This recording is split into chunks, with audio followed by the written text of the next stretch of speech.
Good morning, traders. Edge with High-Tech Trading Analysis. I want to take a moment to discuss the features and configurations and settings within my volume profile order flow indicator. Now, this is the only product in my entire lineup that requires tick data. It actually requires tick replay to be enabled on your chart. So the first thing that we want to make sure of is that our tick replay is enabled so that we can see it in our data series for our chart selection. Let's go to Tools, Options. And the very bottom is Market Data. Under the historical group here at the very bottom, there's a Show Tick Replay. Make sure that this is checked. This has to be checked in order to use the order flow. So once it is, we'll say OK. We'll say New Chart. And I'm going to put this on a crude chart, and we'll just make it a 15-minute crude chart because I have to load tick replay data. I don't want to be loading 100 days worth of data. I would very strongly suggest you keep this limited to 3, 4, 5, 10 or less, if possible. I'll show you some tips and tricks here at the end of this video that might allow you to still see some of your weekly data on a chart like this. But for now, we're just going to say 3 days of data because I don't want this to take a long time to load. I have to click tick replay. So all I'm loading is 15 minutes, 3 days of data, crude with tick replay enabled. Now you won't have this candle style, but it's nothing more than a regular candle style, only it's got an opacity capabilities. And we'll use that here in just a second. This will come with your indicator or with your product. So I click OK. Here comes the chart. Now, this is 3 days of data, 15-minute data, and we are loading tick replay on it. So the first thing I want to point out is if I left click on any bar, you'll notice that you get some dots and it shows that these objects are selected. If I double click once they're selected, a data series window comes up. This is exactly what we just did when we loaded our chart. We loaded a 15-minute chart with tick replay checked in 3 days worth of data. Now, this says that I'm on a candlestick chart. I'll leave it like that for now. So this would be a normal default NinjaTrader candlestick chart. You see there's no opacity down here anymore. If I left click on that bar also, if I hold my Alt button on my keyboard down while continually having it pressed, use the up and the down arrows, you'll notice that I can increase and decrease the size of my bars. This is important because you'll need this here a little later. The first icon to the right of the interval drop down is a chart style. With your product, I will provide you 2 additional chart styles. One's called HT Candlestick. One's called HTGradient Bar. I'm going to use the HTGradient Bar by default, and then I'll go back and we'll look at the candlestick again. So all I've done is prepared my chart. This is a, let's call it a default chart. 15-minute, 3 days of data, tick replay enabled, and all I've done is changed my chart style to one of the chart styles that I give you, and we'll call it gradient. I'm going to open this up, right click on my chart. I can go to DataSeries this way, indicator strategies. I right click on my chart, gives me a shortcut to get to anywhere. Use it all the time. Now, if I wanted DataSeries, I would double click on my bars and it would come up real quick, and that's it. But you'll learn the shortcuts. So we wanted to go into indicators. We want to find my order flow. We want to double click and apply it to the chart. Now, I'll take just a quick minute to look at the properties here, but there won't be a lot to look at. Value area, POC, Vwap, these are all points on the bars, and once we get it on the chart, I'll point it out. I show imbalances on your chart. I give you a multiplier here to determine whether or not that price level has an imbalance on it. Meaning, if I have this at a 5 multiple and I have 10 buys at a level, I have to have at least 50 sells at the other end of that end to be a 5-to-1 multiple. I allow you to choose the percentage that you use for your value area, and I give you a big lot quantity that you can set to display on the right over here. We'll show that here in just a second. And that's about it for properties. I'll come back here to plots here in just a bit. Let's click OK. I didn't change anything. This is just the default settings. Remember, if I click on my bar and I hold the Alt key down and I go up and I go down, I can make these any size that I want. So as I adjust this, you can see that depending on the width and height and range and time of your chart is going to depend on how well you can see the actual volume going on inside that bar.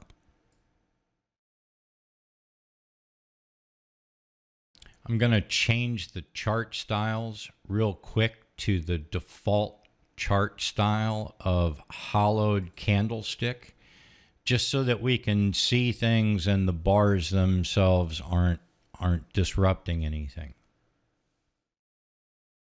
So we have our buys, we have our sells, we have a value area, our brown line. If we went into our properties and saw that we saw the colors that we can choose these. The value area is displayed as a thicker line right in the middle of the bar to whatever color you decide to use in that property field. Vwap is a dot, white. POC is a dot, yellow. POC, most volume traded at this point in this particular bar. So in any given bar, we're showing you the midpoint. We're showing you Vwap, we're showing you the POC, we're showing you the bar, so the open and close, and the volume at each of those price levels for both bid and ask. Above the bar, we're showing total volume of that bar. We're showing the delta of that bar, or if I take the total buys versus the total sells and I take that total or cumulative value, that's what I get. So there was 661 more sells in this bar than there were buys. The very top value is the percent of that delta versus the overall percent of the bar. So this 661 negative sells in this bar was 10% of the overall volume of that bar. We see a blue dot down at the bottom of our chart. This means that this had a positive 78 delta, but yet was a down bar. This closed below the open. The open was above the close, but yet there was a positive delta within the bar. I just place a dot at the bottom of the screen. So here was an up bar. We had 200 minus delta in that bar. I give you an indication of that. These are dynamic and changing, so you can't count. I do not repaint anything, but we have tick replay enabled, so we're counting every single tick. Within that bar, that condition might be true and false on each incoming tick for the next 100 ticks. You know, who knows? It all depends on the size of the bar you're looking at, all different types of factors in there, but we just saw that this just appeared. This is appearing and disappearing in real time. Now, these are there now. Will they be there when the bar is closed? Well, depends on whether price currently retraces back in here and takes all of the imbalances that we have here out. So now up here at the top, this is the delta, the cumulative delta of all of the bars that I'm currently looking at now. If I adjust my bars, you'll notice that that changes. So this is just giving me an indication of what's going on and what I'm looking at any given time. As with all my products, I provide a drop-down icon in NinjaTrader's toolbar at the top. If we come up and we left-click on that, we see several options that we can more in this particular indicator. Most everything is to show and hide various things at will. The very first item is show volume at price. If you see that it's checked, meaning that it's on. If I left click one time, it gets unchecked, and you can see that all of the volume for the bars is no longer displayed. If I left click that again, the volume comes back. So I don't make you go back into the properties all the time of the indicator to change things back and forth. We dynamically change the aesthetics of what we're looking at a whim. Now, this must be checked in order for some of the rest of this to work. The very next item is to show volume delta at price, meaning if I have that checked, I'm now looking at the delta of price at each of these levels instead of the total bids and asks at each of these levels. Now, I am looking at this from a diagonal standpoint. So here we can see there's 23 more, there's minus 23 delta between this price level and the price level above on the other side. So now if we look at show diagonal delta, or we'll call them, I probably should call those imbalances, whatever the nomenclature you use for that. This is where when we were in the indicator properties and we were setting up the multiple. Okay, what does the multiple of the buy side have to be versus the sell side, or the sell side versus the buy side, in order to say that, hey, we're out of imbalance on that.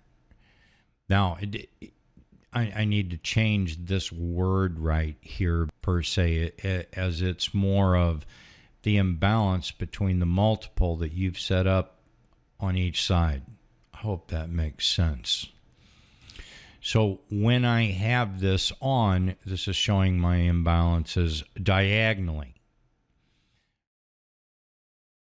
if I can also show them horizontally. I can also have both checked. So this is saying either or. With both of those checked and combined would mean that both have to be equal in order for the dots to show on your chart. So the multiple of both diagonal and horizontal all at the same time. Now, I'm not explaining some of the basics of order flow and the bid side and the ask side, and I'm assuming that if you were here looking at this, you already understand that part of what a ladder diagram chart does. So I believe by default it comes by showing just the diagonal. I allow you to shade the region of the bar if you would elect to want to do that. I currently don't have opacity in here for that, and I need to add that in because with that, they don't stand out very well. And even if I change that color, it needs to have some opacity in there to make sense with these bars. I'll add that in there. I don't use that. That was just a request. The chart delta is that's what's up at the top, right? We see that coming on and off. The bar summary above every bar. I don't display anything down here in the bottom. Everything that I'm displaying, I'm trying to keep everything at eye level. I never did kind of like looking here and then having to look at the bottom of my chart to find out what my values of what was going on, and then having to look back up and look in both ways. That was very distracting to me. I wanted to look at it all together.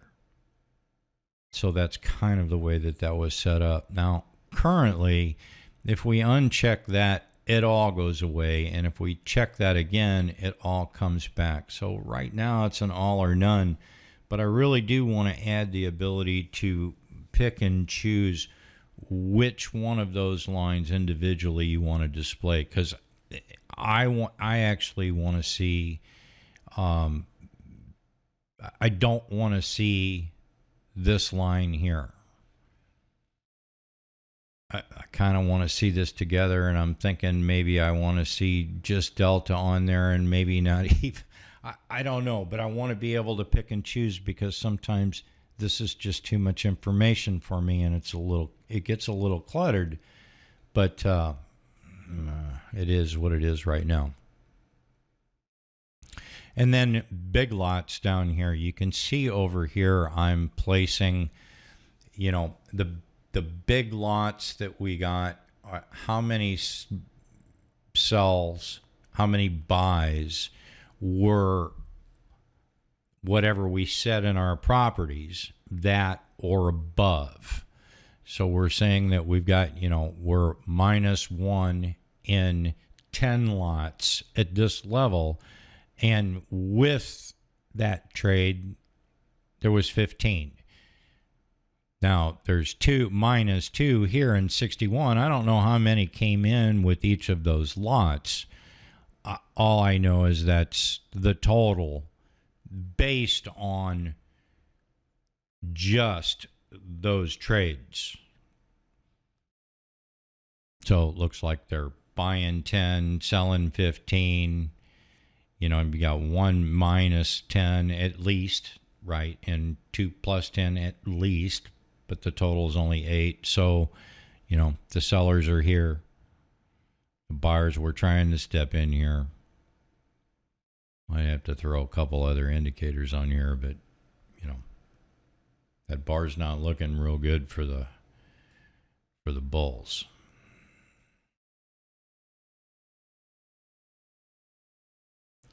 Well, one more thing that we didn't cover. and I said I would come back to was the plots. So these are all set by transparent by default because I don't use them, but this again was another user request, and it was easy enough to do. They wanted to connect each POC with a line, or the midpoint with a line, or the Vwap with a line, or got to go back in and take a look at what I allow. What I didn't see there was the close. Yeah, set that back to transparent. I don't use that, but if you want to get in there and connect the dots, I give you that ability. So this, let's talk about that. Gradient bars this is kind of a static thing. There is no way of changing the background color. There's no way of changing anything to do with those particular bars. Now, if we apply the hollow candlestick, we see everything inside the bar, but we don't see the gradient colors anymore. But you could adjust, if you wanted to look at it just this way. This would be a lot cleaner numbers way. Personally, not for me, but you could increase the size of your outline to make that a little better and change that, or however you want to work. But also, I also include an HT candlestick. Let's click on that. Now, this is my default because I use those on normal charts and that's my default color. But if I come in and I double click on these bars, I come to my data series.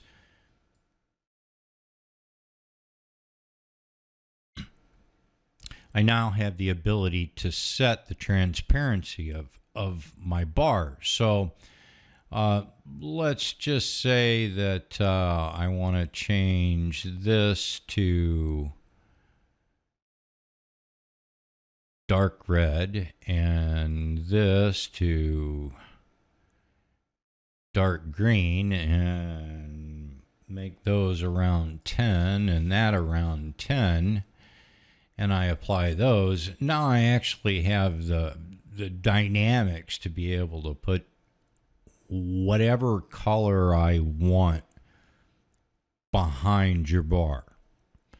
So if those aren't bright enough, or you want to use different colors, or you want to use whatever opacity, I mean, the choices are endless as far as how you want your chart to look. So now we go back to the beginning and we say, well, we really only have this on a 3-day chart. Maybe it was a 5-day, maybe it was an 8-day, hell, maybe it's even a 10-day. Might be an issue. Okay, I personally like looking at weekly type values, whether those values might be the open, the high, the low, the close, the last week's VWAP, whatever that happens to be. In order to calculate that data from any of those given indicator scripts, I have to have that much data on my chart. So if I want to see last week's VWAP information, I've got to have this week's, last week's, and some of the weeks before, just to make sure that information, just to make sure my chart started before that 2 weeks ago Sunday. On Friday, it'd be 2 week, the second Sunday back.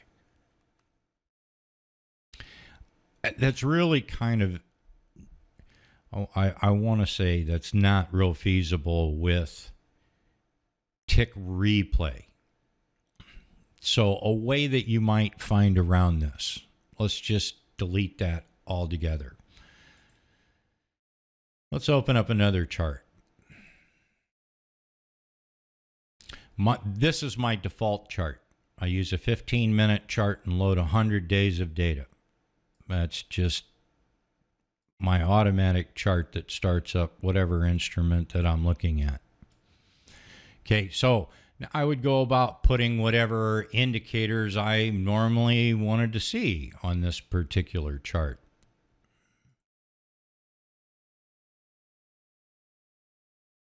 Probably can't do that one.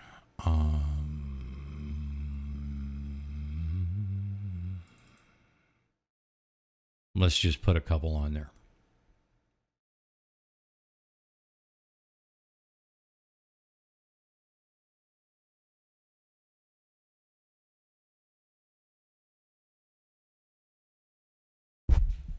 Okay, this will be my price times indicator, and it's going to tell me open gaps. It's going to tell me previous missed lows. It's going to tell me all kinds of information. And without that information, you know, without that much data being loaded, like up here, it's got previous week's range. If Monday through Friday of last week isn't in the data set of this series, that information wouldn't be correct. So I have everything that I want to look at on this particular chart.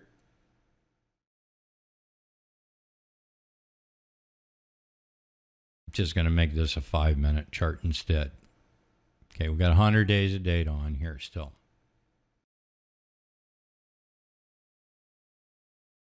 Okay, what's the best way to demonstrate this? Okay, this might work out okay.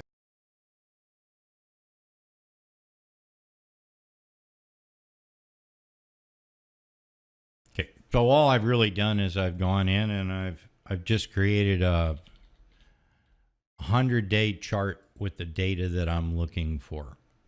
But the whole goal here was to put our order flow on this and still see these previous values. Now, if we right-click on the chart, go into our data series, let's go ahead and select our instrument, the same instrument, in the same period, only this time, let's only load 3 days of data. Well, because of the weekend, I would load at least 4, probably best 5. 5's going to slow things down just a little bit, but somehow or another it considers Saturday and Sunday, and when there's no data and it's Monday and there's no data, I would put at least 4. I'm going to put 5 in here. We're going to see how quickly this will work. We're going to enable tick replay.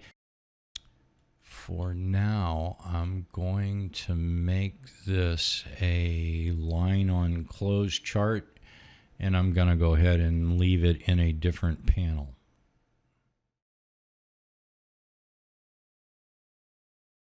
Okay, this is the same data as this, except for this is only 5 days of tick replay data.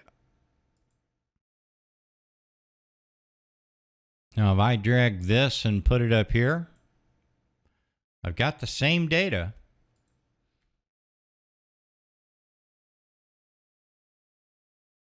I just only have 3 days of this. Well, as long as, I mean, this isn't going to help you if you want to look at the order flow data of 30 days ago. If you want to go back and historically look at the order flow, you're going to have to, there's only one choice, but to load that data on your chart. But if your main only concern is what's happening in real time and what's happening today or yesterday, then loading 3 or 4 or 5 days on the chart is just fine. So now I'm going to go back into my indicators. We're going to come down to the order flow, and here under data series, instead of applying this to the primary or to the first data series, we're going to select this and we're going to apply it to our bottom data series, and we're going to click OK. Once I click OK to this, now this is going to take a minute because it's got to load those 5 days. That wasn't real bad.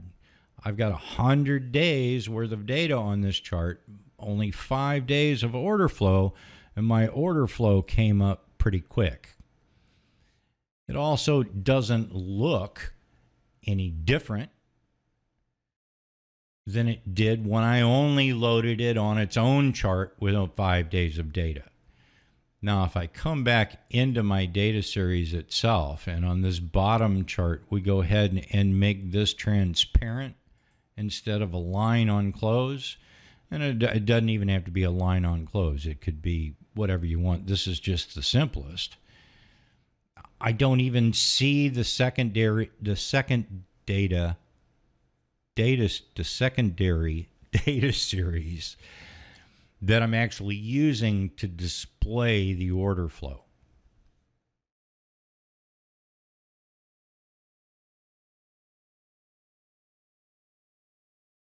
Now again, you're not going to be able to squint your chart and make any sense of the numbers.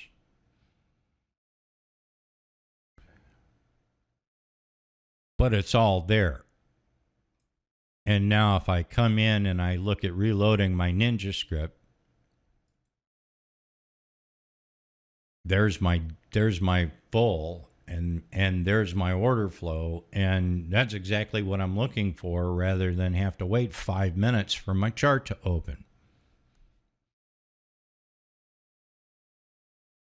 Now, if you come in and you reload all historical data, let's just do that. This won't be as quick, but let's do that. We'll reload all historical data.